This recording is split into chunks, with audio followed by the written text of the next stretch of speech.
네, 안녕하세요. 주도현입니다. 자, 오늘도 리플 관련된 뉴스 업데이트해 드리면서 앞으로 나올 이슈들에 대해서 우리는 어떻게 대응하면 좋을지 같이 한번 살펴보도록 하겠습니다. 우선 상당히 흥미로운 기사 제목이 있어서 제가 이 기사 가지고 왔는데요. 자, 유명 크립토 인플루언서가 밝힌 본인의 견해입니다. 자, 리플과 SEC가 100% 합의할 거다라고 기사가 났죠. 이 밑에 보시면 이 잭 렉터라는 인물입니다. 이 사람이 꽤 유명한 구독자를 많이 보유하고 있는 인플루언서인데 본인 트위터 계정에 이런 영상을 올린 겁니다. 리플과 SEC 간 소송은 최종 판결 전 100% 합의가 이루어질 것으로 보인다라고 얘기를 했죠. 그리고 그 근거에 대해서도 얘기를 했는데 일단 리플의 경영진 브래드 갈링하우스 CEO죠. 그리고 크리스 라센이 법원을 통해서 이더리움에 대한 특혜 고발자를 증인석에 세우는 것을 허가받았다라고 하면서 이로 인해서 리플과 상반되게 이더리움에 적용된 특혜가 밝혀질 것이며 이를 방어하기 위해서 SEC가 합의를 제안할 것이다라고 설명을 했습니다. 자, 그리고 추가로 이더리움의 초기 암호화폐 공개, 이걸 우리가 ICO라고 하는데 여기 참여자였다고 주장하는 스티븐 네리오프가 이더리움 초기 ICO 과정에서 이 증권거래위원회 SEC가 이더리움에게 특혜를 제공하고 이더리움의 내부자 거래도 눈감아줬다라는 사실을 폭로했다라고 밝힌 겁니다. 그래서 이게 리플 커뮤니티에서도 얘기가 나오고 있는 게 SEC가 이더리움 측에 특혜를 제공했고 이를 통해서 리플의 성장이 저해되고 이더리움의 독보적 성장이 가능했다라고 주장을 하고 있는 거죠.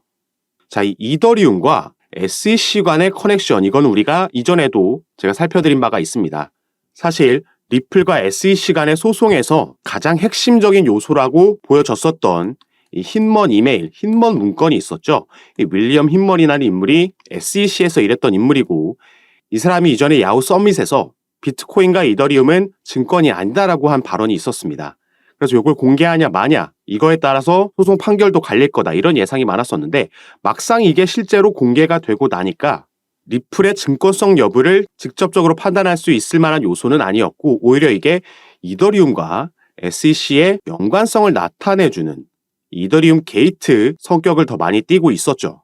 그래서 확실히 이들 사이에 뭔가 있긴 있는데 정말 이 인플루언서의 말대로 이 특혜에 대한 내부 고발자가 증인석에 서서 이 특혜에 대해서 폭로할 수 있는 확실한 증거를 가지고 있다라면 당연히 SEC 측에서는 그걸 막고 싶어 하겠죠. 하지만 우리가 아직은 그 증거가 있는지 없는지 확실히 알 수는 없기 때문에 이 이슈도 한번 기다려보면서 그렇다고 너무 큰 기대는 하지 마시고 제가 만약에 이것 관련해서도 업데이트 되는 내용이 또 나온다라면 카톡방에서 가장 빠르게 공유를 해드리겠습니다. 그리고 아직 카톡방 입장 못하신 분들은 밑에 더보기란에 보시면 간편하게 참여할 수 있는 링크 남겨놨으니까요. 들어오셔서 함께 투자하시면서 제가 드리는 정보 빠르게 받아보시고 또 리플 외에도 여러분들께서 보유하고 계신 코인, 평균 단가와 비중은 어떻게 나눠서 투자하고 계신지 포트폴리오 구성을 보고 현재 여러분의 상황에 맞게 개별적으로 전략과 타점도 잡아드리고 있으니까 들어오셔서 이런 부분도 받아보시고 투자 판단에 참고하시면 좋을 것 같습니다. 그리고 리플이 일단 어제 나왔던 미국 연준에서의 매파적 동결을 잘 버텨냈습니다.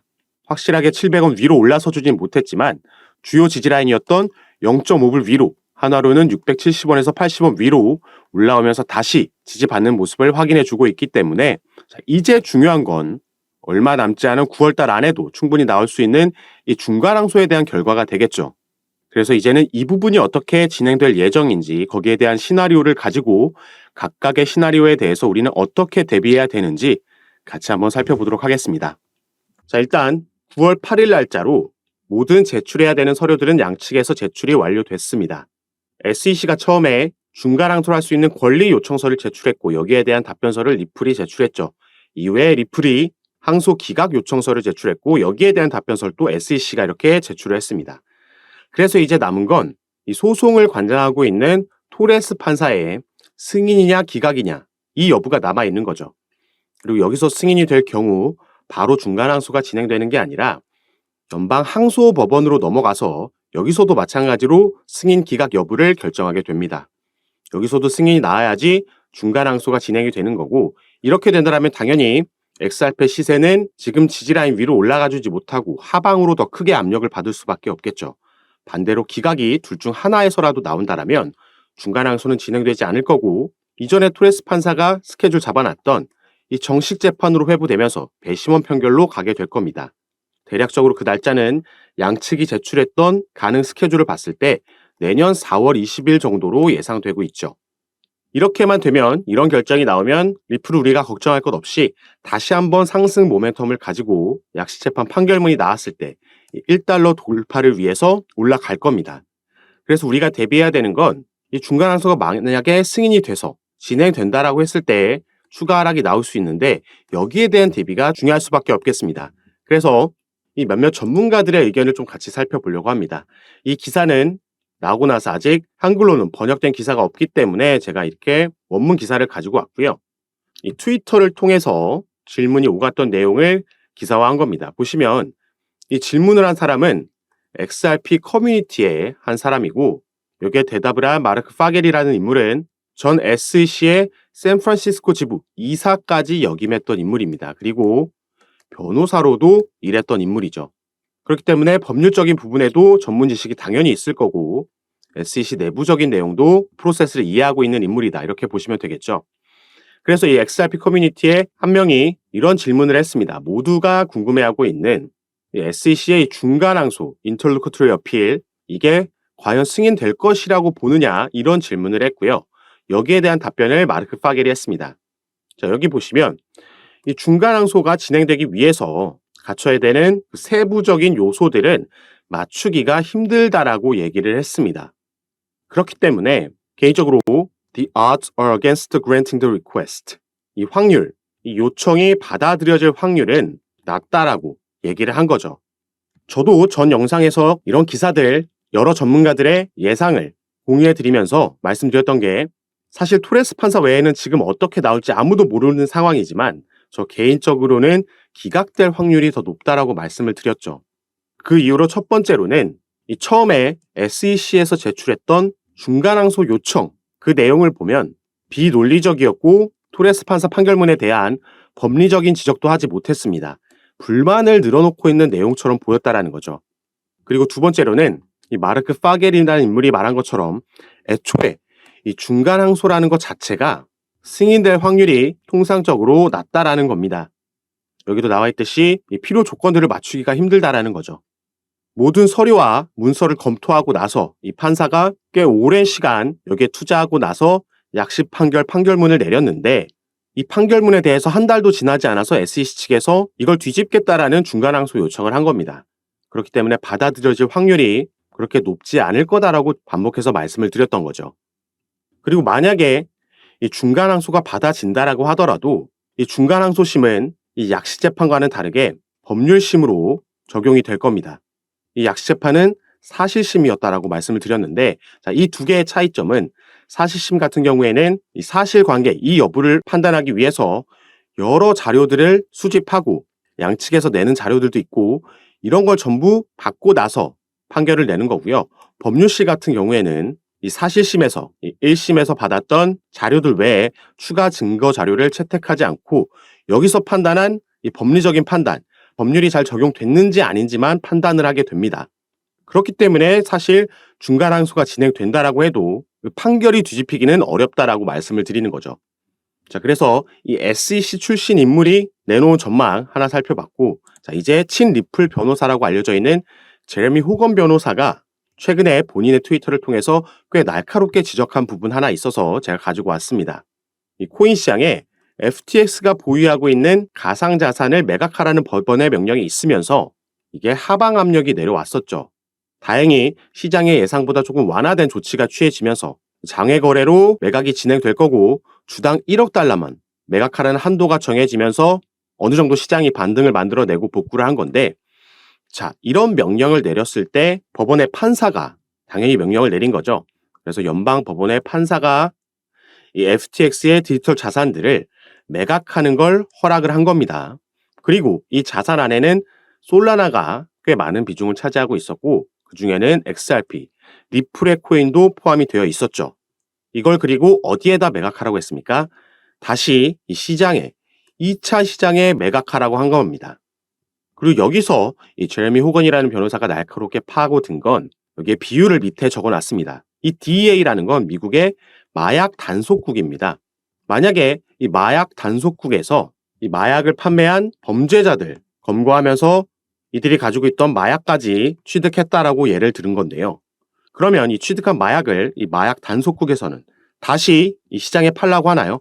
이게 만약에 불법이라면 당연히 이걸 다시 팔라는 명령을 안 내리겠죠. 바로 그 부분을 지적한 겁니다. XRP가 판매돼서는 안 되는 증권이라면 이걸 다시 2차 시장에 판매하라는 명령을 내릴 수 없다라는 거죠. 그래서 사실 시장의 여러 전문가들이 이 중간항소 승인이냐 기각이냐 여기에 대한 결정에 대해서 많은 본인들의 예상을 내놓고 있는데 아무리 기각 쪽에 확률이 높다라고 한다고 해도 우리는 최악의 상황에 반드시 또 대비를 해야겠습니다. 그래서 제가 이 차트 하나를 가지고 왔는데 자, 보고 계신 차트는 리플의 3개월봉 차트입니다. 현재 위치가 여기에 있고 2018년부터 이 삼각 수렴을 만들고 있었고 거의 끝자락에 와 있다는 거 확인할 수가 있습니다. 이전에도 리플은 이 삼각 수렴 이후에 상단 저항을 뚫는 움직임이 나오면서 급등을 만들어냈었죠. 그리고 이러한 패턴은 사실 리플에서만 반복되는 게 아니라 가장 기본적인 패턴 중에 하나입니다. 삼각 수렴 이후에 상단 저항 뚫고 급등이 나오는 패턴. 그리고 이전에 급등까지 포함하면 불페넌트라는 깃발 모양의 패턴이라고도 볼 수 있죠. 불페넌트는 이 상승을 의미하는 불, 황소 세력, 그리고 깃발이라는 거고요. 짧게 잘라서 봤을 때는 이 저점을 높여가는 쌍바닥 패턴, 그 이후에 W로 상승하는 패턴이라고도 볼 수 있겠습니다. 우리가 어디서부터 어디를 잘라서 보느냐에 따라서 여러 패턴을 적용해 볼 수 있지만 이 패턴들이 가지고 있는 공통점은 이 상단 저항을 뚫었을 때 확실한 상승력이 나온다라는 거죠. 그리고 제가 중간항소가 승인됐을 때를 대비해서 이 차트를 보여드린다고 말씀드렸는데 자, 현재 위치해 있는 캔들 보시면 이 밑에 삼각 수렴의 지지라인까지 사이에 공간이 있다, 하방으로 열려 있다는 걸 알 수가 있습니다. 그래서 만약에 중간항소가 승인돼서 XRP 가격이 하방으로 압력을 받는다라고 해도 어디서는 지지라인을 만들고 반등이 나올 수밖에 없는데 여기서 중요한 건 이 지지라인을 형성하는 그 위치가 이 삼각 수렴 지지라인 위에서 요 안에서만 지지를 만들어주고 반등이 나온다라면 큰 틀에서 그리고 기술적인 부분에서는 충분히 긍정적인 흐름을 지켜가면서 가고 있다라는 거죠. 그렇기 때문에 우리가 너무 여기에 일희일비할 필요가 없고 일봉만 보면서 일희일비할 필요도 없고 우리가 조금 더 멘탈을 케어하면서 큰 그림을 보고 가시면 좋겠다라고 생각이 들어서 이렇게 차트를 가지고 왔습니다. 만약에 중간항소 기각이 나오면 바로 뚫어주면서 급등의 시작을 알릴 수도 있겠죠. 그래서 리플은 일단 이런 개별적인 강력한 이슈가 9월달 안에 충분히 나와줄 수 있다는 점 인지하시면서 매매 진행하시면 좋을 것 같고요. 추가로 리플 같은 경우에는 알트코인들 중에서 8월달 거래량이 압도적인 1위를 기록할 만큼 그 대장 역할을 하는 코인들 중 하나입니다. 그렇기 때문에 개별적인 이슈 외에도 시장 전체에 영향을 주는 이슈에도 당연히 움직일 수밖에 없는 거고 그래서 우리가 이런 거시적인 글로벌 이슈들에도 조금 주목을 하면서 지켜보시면 좋을 것 같고요. 이런 이슈들이 나오고 또 시장은 거기에 어떻게 반응하는지 그 방향성을 확인하고 제가 우리는 어떤 스탠스를 잡고 타점을 어떻게 가져가야 되는지 전부 카톡방에서 빠르게 공유해 드릴 겁니다. 그래서 개인 투자자분들 혼자서 불안해하실 필요 없고 제가 이런 부분 잡아 드릴 거니까 여러분들이 위에 보이시는 제 전화번호 010-6531-7908번입니다. 제 전화번호로 숫자 7이라고만 문자로 보내주시면요. 제가 이 문자를 확인하는 대로 순차적으로 연락드려서 카톡방 초대 도와드릴 거고요. 문자 전송에 힘드신 분들은 영상 밑에 더보기란 클릭하시면 간단하게 제가 운영하고 있는 카톡방 들어오실 수 있게 링크도 남겨드릴 거니까 이 부분 확인하시고 입장하시기 바라겠습니다. 그리고 당연히 이 카톡방에서는 금전 요구 일체 없이 전부 무료로 운영을 하고 있으니까요. 들어오셔서 제가 드리는 정보와 전략 받아보시고 직접 판단해 보시면 좋을 것 같습니다. 자, 그럼 오늘 영상도 끝까지 시청해 주셔서 너무 감사드리고 여러분들의 성공 투자 진심으로 기원하겠습니다. 감사합니다.